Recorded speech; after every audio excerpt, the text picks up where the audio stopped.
Banyak banget yang minta diceritakan adaptasinya berapa bulan kerja di Hong Kong Kak, terus pertama kali kerja di Hong Kong tuh bagaimana perasaannya. Teman-teman, aku mau cerita ya, mau sekaligus jawab pertanyaan kalian itu yang sering muncul sambil ke pasar.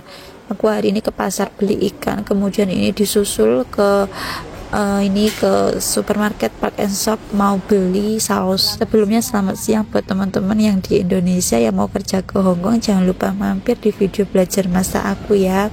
Siapa tahu nanti videonya bermanfaat setelah nyampe Hong Kong. Kalau pertama kali masuk Hong Kong itu dulu aku perasaannya takut, sedih karena nggak bisa kerja. Sebenarnya bukan nggak bisa kerja, lebih tepatnya itu nggak bisa bahasa. Jadi kalau nggak bisa bahasa itu kayak susah untuk bekerja gitu teman-teman ya. Dulu aku sering ketemu teman-teman aku ya yang sudah lama bekerja di Hong Kong, yang sudah ada pengalaman pekerjaan gitu, sering tanya-tanya masalah bahasa, masalah masak kayak gitu, kayak cari pengalaman gitu ya sama teman-teman aku yang sudah lama kerja di Hong Kong. Kalau masalah bahasa kemungkinan sama ya setiap majikan bahasanya, cuman kalau masalah masak itu biasanya setiap majikan itu kadang perintahnya beda-beda. Kenapa aku tuh kalau setiap hari masak? Sebenarnya nggak juga setiap hari sih, kadang majikan juga keluar makan malam, tapi lebih tepatnya sering pulang makan. Aku tuh kan jaga anak teman-teman ya, jadi kalau siang itu aku tuh kayak nggak ada kerjaan gitu, habis bersih-bersih rumah, apalagi rumah majikan aku tuh sangat kecil, terus anak majikan aku tuh pulangnya sore, jadi aku tuh sama majikan aku dituntut harus bisa masak. Memang dulu dari awal seperti itu. Dulu aku tuh ngeluh nggak bisa masak sama temen aku, terus kadang aku tanya sama teman-teman aku yang sudah lama bekerja di sini, tanya tentang masak-masakan Hong Kong, kadang diajarin sama temen aku, terus aku masakin buat majikan kayak gitu. Kalau sekarang aku tuh kan posisinya konten masak, jadi aku tuh suka belajar masak, cari menu-menu terus aku jadikan bahan konten terus tak kasih ke majikan gitu. Untuk resep-resepnya itu sebenarnya berasal dari video masakan orang Chinese atau kreator masakan orang Cina, karena majikan aku sukanya makanan yang dibuat itu dari video kreator masakan orang Cina. Pokoknya buat teman-teman yang mau kerja ke Hong Kong jangan lupa ya, yang masih di penampungan, belajar banyak bahasa.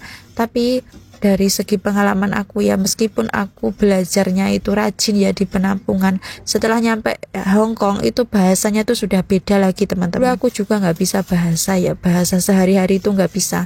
Terus bisa itu karena aku diajarin dulu sama teman aku, sering tanya gitu, karena aku memang bener-bener niat pengen bisa ngomong. Karena kalau nggak bisa ngomong itu kayak juga sama aja nggak bisa kerja, karena apa ya, majikan nyuruh nanti masaknya begini-begini terus kita tuh nggak paham apa yang mereka maksudkan, kayak bingung aja sendiri teman-teman. Bukan hanya bingung teman-teman, kalau misalkan nggak bisa kerja terus diajak ngomong itu nggak nyambung, itu pasti dimarahin, dibentak, dicerewetin kayak gitu. Namanya juga kerja terus dijak omong nggak nyambung, disuruh ini nggak bisa, kan pasti gregeten ya majikan, jadi ini marah-marah kayak gitu. Sebenarnya majikan itu ya baik, marah itu biasanya karena kita itu disuruh nggak paham gitu. Kalau ditanya adaptasi berapa bulan Kak kerja di Hong Kong, kalau masalah adaptasi setiap orang itu beda-beda ya. Kalau aku ya 1 tahun adaptasi di Hong Kong, karena aku tuh orangnya sangat baperan. Sebenarnya teman-teman kalau mau kerja di Hong Kong nggak boleh baper ya, harus kuat mentalnya. Kadang ada juga adaptasi itu yang cuman 3 bulan, 6 bulan, apalagi kalau yang sudah pernah kerja ke Hong Kong terus kembali lagi ke Hong Kong, pasti adaptasinya nggak usah lama-lama karena sudah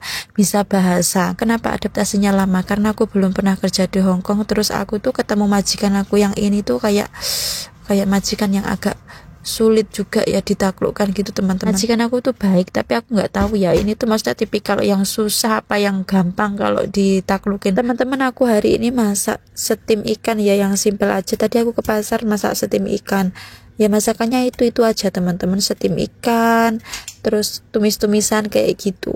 Soalnya nggak mau yang lain teman-teman ya, kadang aku cuma mengulang terus diulang beberapa minggu sekali kayak gitu. Kalau ngomongin masalah adaptasi, setiap orang itu intinya berbeda-beda ya, cara mengatasinya itu, lamanya itu, karena mental orang itu berbeda-beda. Kalau misalkan teman-teman ketemu majikan yang sabar menghadapi kita belum bisa bahasa atau belum bisa kerja dengan cepat, itu sudah termasuk rezeki banget. Kalau aku dulu ketemu majikan aku itu, pokoknya aku harus dipaksa, harus bisa ngomong dalam waktu 1 bulan, harus bisa masak, pokoknya kayak serba tergesa-gesa gitu ya. Tapi itu dulu, kalau sekarang mah enggak, udah biasa, karena udah tahu kebiasaan tuntutan pekerjaan aku apa. Itu dulu ya teman-teman, sampai badan aku dari itu berat badan 54 itu turun tinggal 47. Jujur majikan aku tuh kalau makan memang rada rewel teman-teman. Apa itu, motong sayur dipermasalahkan, terus kalau masaknya salah itu juga dipermasalahkan, ditanyain tadi masaknya gimana kok ndak matang. Apa mungkin aku yang nggak bisa masak? Soalnya di Indonesia aku tuh ibu rumah tangga ya, bisa masak, tapi masakan Indonesia, masakan lodeh, sambel kayak gitu. Tapi kalau masakan Hongkong kayak gini sebelumnya nggak pernah ada pengalaman di Indonesia. Kalau sekarang aku suka aja belajar teman-teman, terus aku jadikan bahan konten. Siapa tahu di luar sana teman-teman membutuhkan masak-masakan Hongkong kayak gini, khususnya buat teman-teman yang mau kerja ke Hongkong, apalagi teman-teman yang baru masuk rumah majikan, yang lagi adaptasi, yang lagi proses mengambil hati majikan. Jangan lupa memasak, siapa tahu kalian bisa mengambil hati majikan kalian dengan belajar memasak. Hari ini aku masak ini teman-teman, ini sawi besar, sawi yang paling besar itu di Hongkong kan ada juga yang kecil, tapi ini aku belinya yang paling besar. Ini dimasak sama rumput laut ya, ini tuh senangannya majikan aku, jadi masaknya kayak gini. Mungkin kalau beda majikan itu beda cara masaknya gitu teman-teman. Kalau misalkan aku bikin konten masak itu ada yang salah, ya saya mohon maaf teman-teman, karena saya konten masak itu juga mengikuti perintah dan selera majikan saya gitu, dan semua kembali ke majikan masing-masing sama perintah yang menggaji ya tentunya. Ini hanya video contoh teman-teman ya. Terus jangan lupa itu pemanasin minyak ya, nanti buat siraman steam ikan.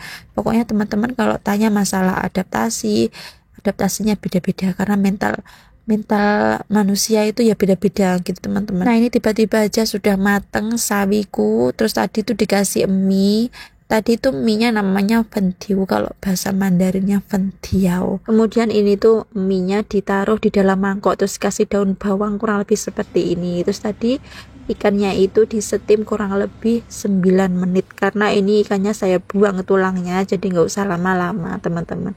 Terus jahe sama daun bawangnya juga dikeluarkan, terus dikasih daun bawang di atasnya. Pokoknya masakan Hongkong itu simpel teman-teman, cuman ikan kukus kayak gitu, kemudian disiram sama minyak panas. Nah simpel teman-teman, masaknya cuma seperti ini, terus dikasih kecap steam ikan. Nah kurang lebih seperti ini, simple. Setiap hari masaknya cuma 3 menu aku teman-teman. Terus ini menu makan malamku, nasi, terus lauknya sama pepes tahu, ada ikan teri kecil. Pepes tahu itu rasanya lebih enak daripada itu steam ikan kerapu. Berhubung aku makannya nggak satu meja sama majikan, jadi aku makan apa aja bebas, terserah aku gitu teman-teman ya. Kalau masak kayak gini pakai uang siapa kak?